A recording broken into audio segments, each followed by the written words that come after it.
আসসালামু আলাইকুম রাহমাতুল্লাহ। আপনি কি জানেন প্রমিত বাংলায় বিশুদ্ধ উচ্চারণে কথা বলা বলতে পারা আপনার ব্যক্তিত্বকে কোথায় নিয়ে যেতে পারে? তাছাড়া আপনি কি খেয়াল করেছেন, যখন আপনি প্রমিত বাংলায় বিশুদ্ধ উচ্চারণে মানুষের সাথে কথা বলেন, আলোচনা করেন, তখন তাদের মাঝে আপনার অবস্থান কেমন পরিলক্ষিত হয়? এমনকি রসুল আকরাম সাল্লাল্লাহু আলাইহি ওয়াসাল্লাম বিশুদ্ধ এবং সাবলীল ভাষায় কথা বলতেন। সূরাতুশ শুআরা এর ১৯৫ নম্বর আয়াতের অংশ বিশেষ আল্লাহ বলেন, বিলিসানিন আরাবিয়্যিম মুবিন।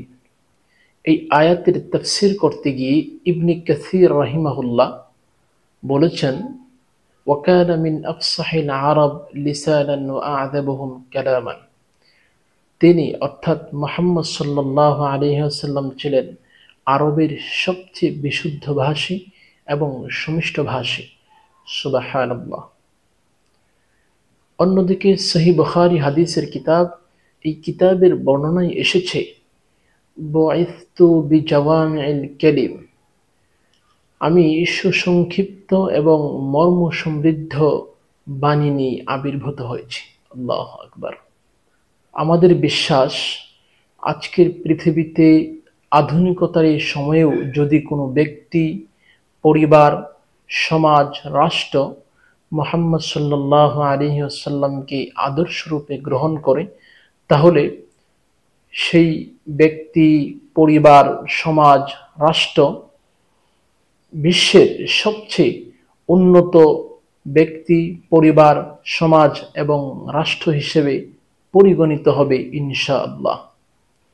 বিশেষ করে আমার প্রিয় তরুণ ভাইদের প্রতি আহ্বান থাকবে, তারা যদি নিজেদের লাইফস্টাইল তথা জীবন আদর্শরূপে মুহাম্মদ সাল্লাল্লাহু আলাইহি ওয়াসাল্লামকে গ্রহণ করতে পারেন, তাহলে আজকের পৃথিবীতে তারা যেমন হবেন যোগ্য এবং গ্রহণযোগ্য ব্যক্তিত্ব, তেমনি ভাবে দুনিয়া ও আখিরাতে সফলতা অর্জন করতে পারবেন ইনশাআল্লাহ।